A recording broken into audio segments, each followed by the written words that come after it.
Well, thanks, I think, for that warm introduction. And seriously, though, the IRFA staff and I, we never take our members for granted. You know, they don't have to join. They don't have to join. They don't have to pay dues. They don't have to volunteer their time on behalf of renewable fuels. And so, we're blessed to have their support, and we try to work each and every day to keep it. So thanks to you, Chris, for your years of service to the future of biofuels, and thank you to the entire IRFA board. It's also, though, sometimes it's sad. We've gotten to know so many great people over the years, but I just found out yesterday that one of the true founders and pioneers in this industry, a gentleman named Darrell Downs from Marcus, Iowa, passed away. Darrell served his community in every conceivable way possible. If something needed to be done, he was one of those guys that stepped up and did it, and he was one of the founders and inspirations behind the Little Sioux Corn Processors ethanol plant up there. So I would just ask us to keep his family and friends and everybody in our thoughts and prayers. Now, I thought Chris did a good job. I don't know if it was the weather or all the stuff going around or the hotel, but I may need to come back for a sip from time to time. But I thought Chris did a good job setting it up. We're talking about the opportunities that we have before us. We do indeed have these fuels of opportunity, and they're just over the next hill, they're around the bend, and I do want to talk about some of them. But before that, I feel like we need to do what I've seen professional speakers call a level set. Have you heard that? Now, it's what my teenage kids would say was, for real, no cap. No idea, but that's what they say. But maybe for this crowd, I'll channel my father. He would say it's time for us to have a come to Jesus meeting, okay? I've always thought of myself as a guy who's a glass half full. I'm not Mr. Doom and Gloom. I don't like to be a Chicken Little and just spread bad news, but I am honestly concerned as I travel Iowa and I talk to farmers, I talk to city folk, that I see a divide. Now, ironically, that divide isn't usually between the urban and the rural. Some have suggested to me that it's an age thing. It's the old versus the young. So in farming, where's that line? Like 67, 70 years? Is that the dividing line? Well, seriously, there might be some of that, but really, I think it's a divide between people who think everything is fine and people who think that the foundations of our rural economy are a little bit shaky.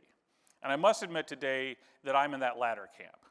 Now, this might not be a shock to some of you who've been to our last couple of summits. I've talked about this. We've seen it coming. To you, I might sound like a broken record, or maybe that preacher on the street corner, who's always shouting, the end is near, But as I look at this, governments can put out incentives, they can put out spending programs, they can put out policies, they can be conservative, they can be liberal, they can be populist. They can loudly proclaim that we've entered a new world order, or they can calmly reassure you that we have a new economy now, where the old rules no longer apply. And I think they're all wrong. Okay, I think that any clear-eyed review of history tells us that certain economic rules are as eternal as human nature.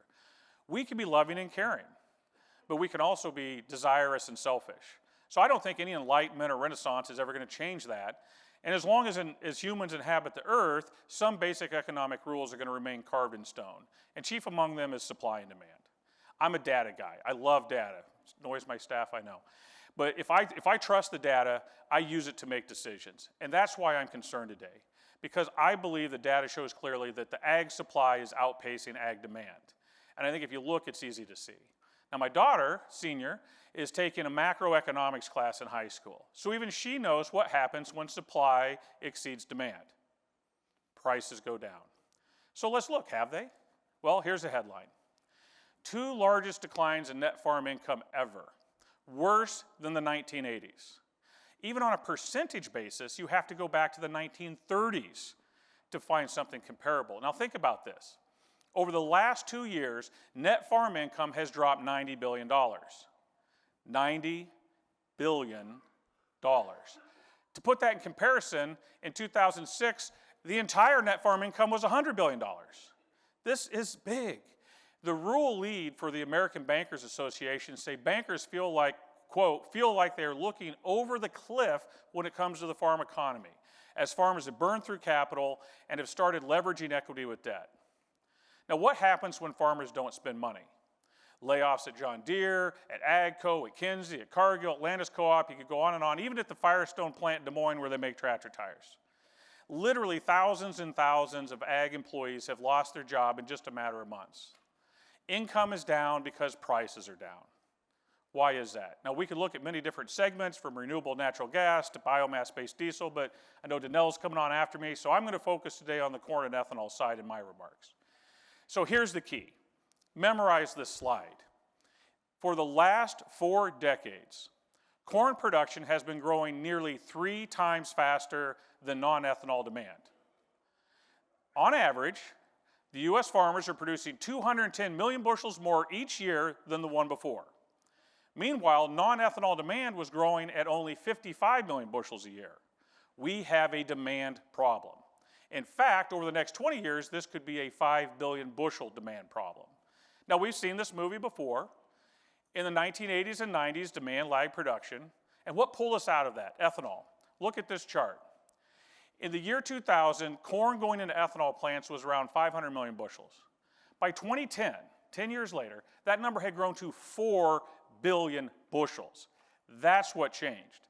And that demand growth did not happen because our leaders were looking to the past. It happened because in the crucible of the farm crisis, we forged a united effort to look forward.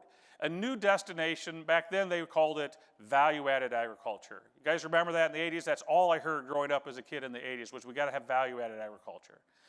In an effort to escape the farm crisis, we tried everything imaginable that could add value to crops. Some worked, some didn't, but there was one that emerged that not only worked, but was large enough to make a meaningful difference, and that was renewable fuels. If you want to know why 2000 to 2020 was different for rural America than the 80s and 90s, you need to look no further than at this chart of corn use. Starting in Minnesota and spreading throughout the Midwest, ethanol balanced the supply and demand ledger. Demand caught up to, and for a period, kept up with increasing supply. This isn't rocket science. So you might say, why are you concerned now? After all, we're still producing ethanol, aren't we? Well, check out this chart. In 2000, the U.S. produced less than 2 billion gallons of ethanol a year. By 2016, we were at 15 billion gallons a year. Now, 8 years later, we're at 16 billion gallons a year. Clearly, the growth in ethanol has leveled off. Here in Iowa last year, we produced about 350 billion gallons of biodiesel and about 4.6 million gallons of biodiesel and 4.6 billion gallons of ethanol. The thing is, those numbers really haven't changed that much in the last 4 or 5 years, and that's the problem. Roughly 98% of our gasoline in all 50 states is blended with ethanol. We've saturated that market.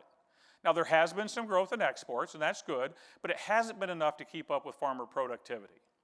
At the same time, our ethanol plants have become more efficient.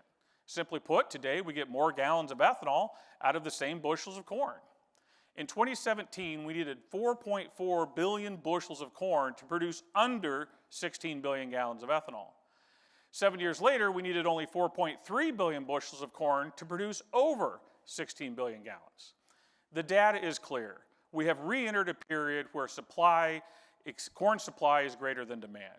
And quite frankly, we'd be feeling this impact much more strongly if it weren't for a war in Ukraine and the fact that Mother Nature has been a little subpar with us weather-wise in the last few years.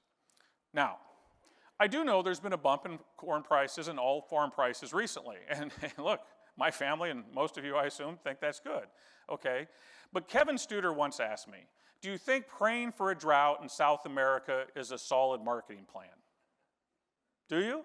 Now look, I do believe in the power of prayer, but I would rather have sources of new demand to get out of this than count on someone else's misfortune. And the good news is we do have opportunities. We have fuels and fuels of opportunity. So the question before us today is straightforward.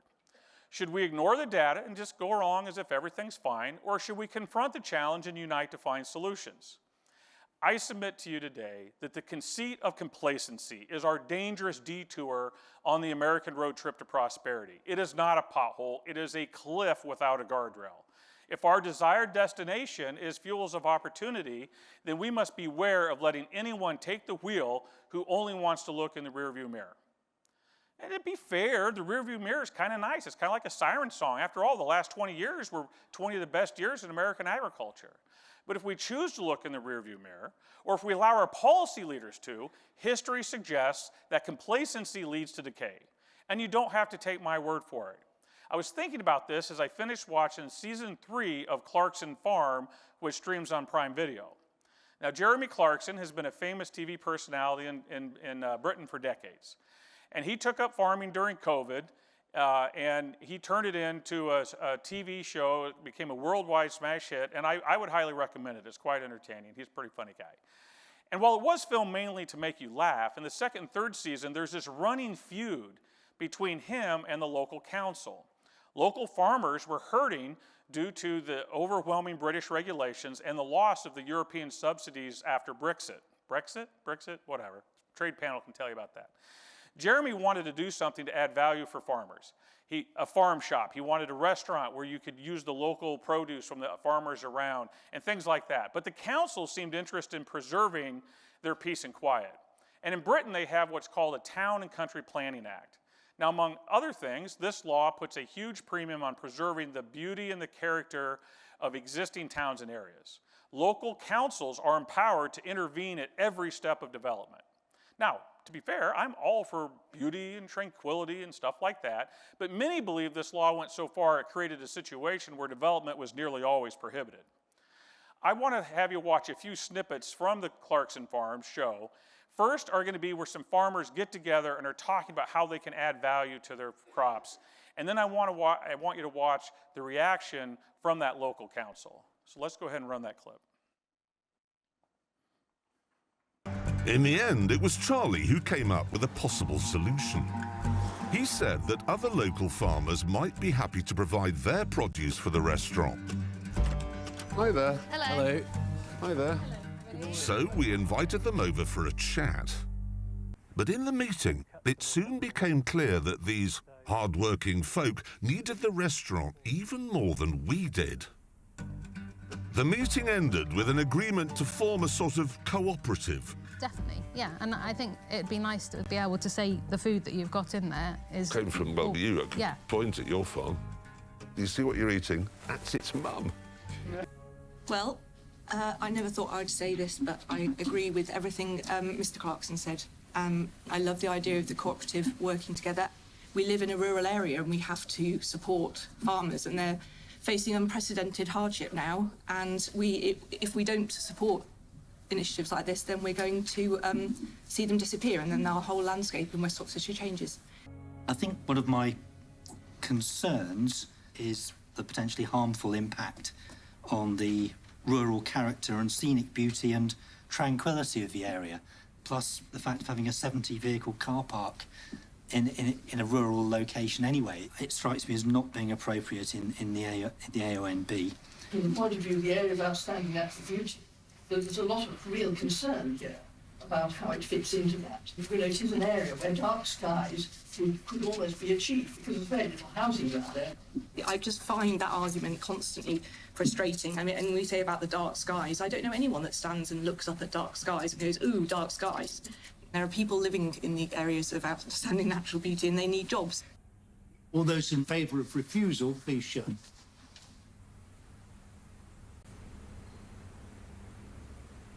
And those against?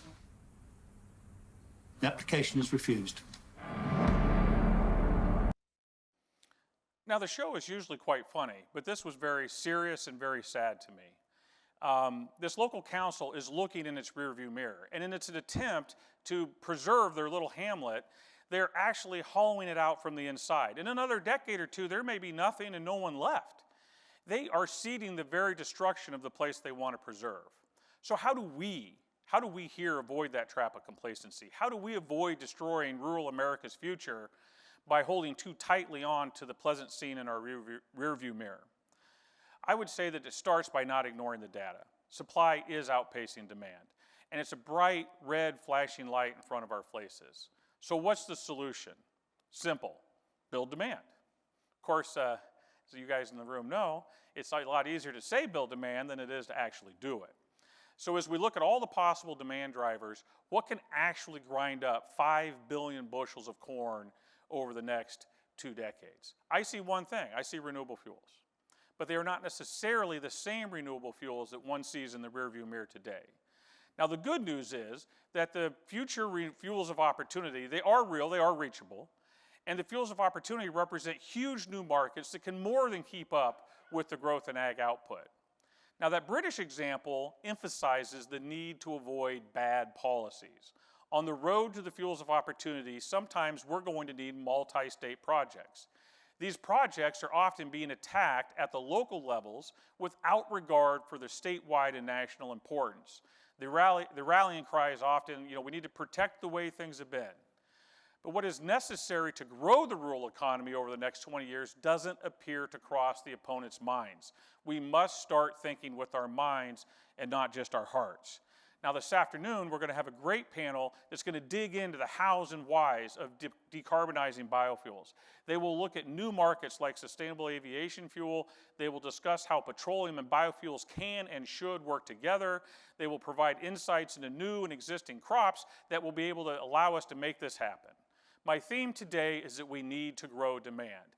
This panel will explain how to get that done on a scale potentially unprecedented in U.S. history. But I will say, we have our work cut out for us. I've been out trying to talk with potential customers and see what they're thinking. The good news is, we have made progress. Appreciation for some of the traditional biofuels is strong. But I think we have some work that remains as we seek to move into new markets like sustainable aviation fuel. Let's watch this short video of a focus group we held just down the road in Prop Wash Junction.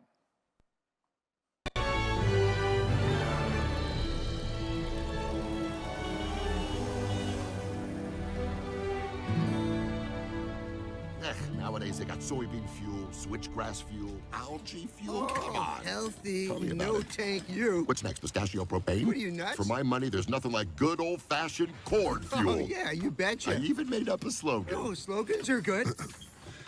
Corn. It gives you gas. Catchy. Huh? I like that. Me too. Clearly we have some work to keep doing, and we're going to continue to work on that, but that shows you what we're facing. Now, while we are trying to dodge the policy potholes, it would actually be good to have policies, good policies, that would build bridges to the future. So after lunch, we have assembled a panel of DC experts to dig into the policy debates. If you know the acronyms RFS, SRE, RVO, 45Z, 45Q, MAP, FMD, and there's others, or you want to learn about them, you don't want to miss this panel. There's a lot of change going on in DC, and they're going to tell us exactly what's going to happen going forward, I'm sure. I'm sure they'll know exactly what's going to happen.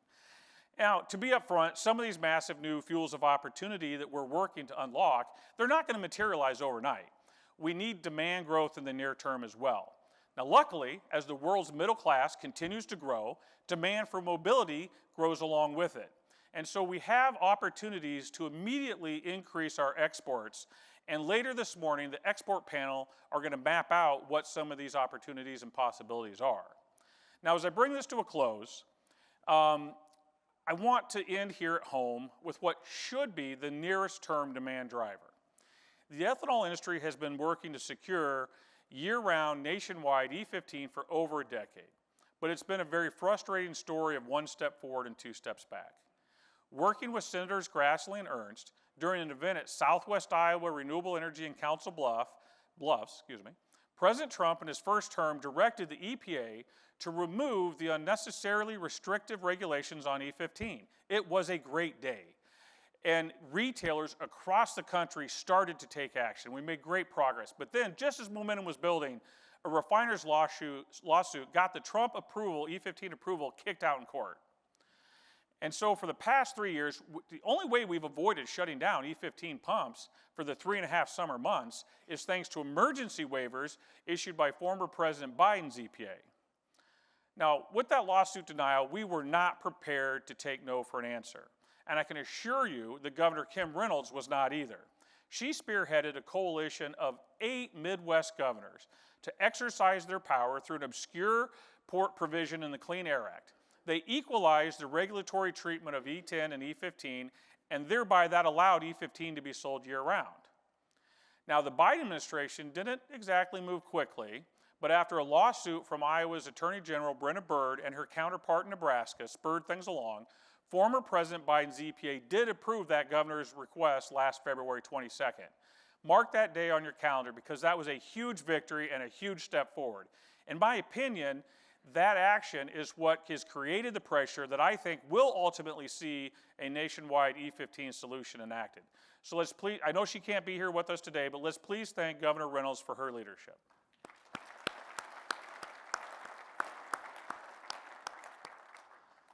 Now, I doubt this will come as a complete shock, but there are some refiners who are actually appealing to the EPA to delay the implementation of Governor Reynolds' 8-state E15 solution. So I want to say today that IRFA feels strongly that any further delay is both unnecessary and unwarranted. We urge the Trump EPA to deny these requests and to allow retailers in these 8 states the option to sell E15, which in turn provides consumers the choice to buy it. President Trump, in a day one executive order, also signaled that he has not forgotten about E15. He has directed his EPA to review the facts and, if necessary, consider granting a summer emergency waiver to allow E15 to flow. We were appreciative of President Trump's support for E15 during his first term, and we are grateful to see that he's ready to pick up where he left off. But I gotta be honest, I don't really want to spend more time talking about the need to hold the line on an 8-state solution or the possibility of an emergency waiver for the summer. I want to focus on why those conversations should be moot. Let me state this clearly. Congress should pass a permanent E15 fix, and they should do it without further delay.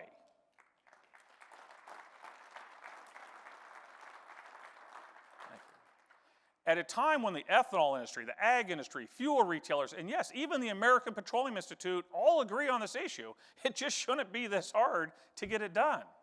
Some of you will recall that the E15 fix was in the original continuing resolution to fund the government in December. Unfortunately, there were some rather problematic items stuck in that CR, what we call CR as well, and it kind of fell apart. So when the stripped down version of that CR passed, E15 was not included, even though it didn't cost the government one red dime. It just removes a useless government restriction. Now, after that vote, I am told that House Speaker Johnson promised the Iowa delegation he would get an E15 fix in the next funding package. I've met Speaker Johnson. I believe him to be an earnest and honorable man. And if that's what he committed, then I expect him to stick to it. And actually, I really hope so. Now, I don't know if it was just the frustration of being so close only to have it snatched away at the last second, but I get the sense that Iowans' patience is exhausted. Mr. Speaker, the call from Iowa cannot be more clear or more plain. It is time to fix E15 now. No more delays, no more Iowa nice. We have been patient for a decade, but quite frankly, we are done waiting. Now, everyone in here needs to stop by the IRFA booth sometime today. We have a big letter to Speaker Johnson and to Senate Majority Leader Thune that says year-round E15 now. Please take just 30 seconds to go over there and sign that. We're going to send it to them. We need them to hear your voice. E15 is the near-term demand driver that American agriculture needs. It should create demand for somewhere around 5 to 7 billion gallons of ethanol over the next several years. It will give consumers a chance to save 15 to 20 cents a gallon at the pump, and it will be a vital part of American energy dominance. I hope today I made the case that ignoring the warning signs flashing in our face would be a grave mistake. It might be pleasant to look in the rearview mirror, but that is the surest way to crash and burn on our American road trip to prosperity. Our destination should not be the rearview mirror. It should be the fuels of opportunity. American farmers need growing markets, and we have them within our reach. Yes, it might require doing things differently. How we farm, sequestering carbon at our biofuels facilities, but why should change deter us? American agriculture is always changing. As Chris said at the beginning, we either grow or we die. Now, a few years ago, my dear friends, John and Nancy Maxwell, were downsizing, so they gave their 1924 Maxwell to my son Maxwell. Everybody got that? Okay. Now, the point here is, think of the change that that vehicle has seen. The Roaring '20s to the Great Depression, World War II to an American agriculture renaissance necessary to feed the world in its wake, a man on the moon to, and I can see the people who are bored with my speech, a computer right there in your hand. It was stored for a while, so thank goodness I believe it was able to miss disco, hair bands, and the '80s farm crisis. But we have gotten it back out, and it has seen the rural prosperity of the last decade. And with your help, we can embrace the future change and the future markets so that it never has to see a farm crisis. I'm part of a family farm. My great-grandpa farmed. My grandpa farmed. My dad built up our farming operation. And now I farm. Well, if you count driving the grain cart during harvest, I do what I can. And so I want to hand that family farm down to my kids. Now, I don't know if they're going to want to farm. Maybe it'll just be their responsibility to choose a farmer that will steward the land. But either way, I have a vested interest in the future of rural America. So I'm here today to tell you, I am going to keep fighting to unlock the fuels of opportunity. And I hope you'll join me. Thank you.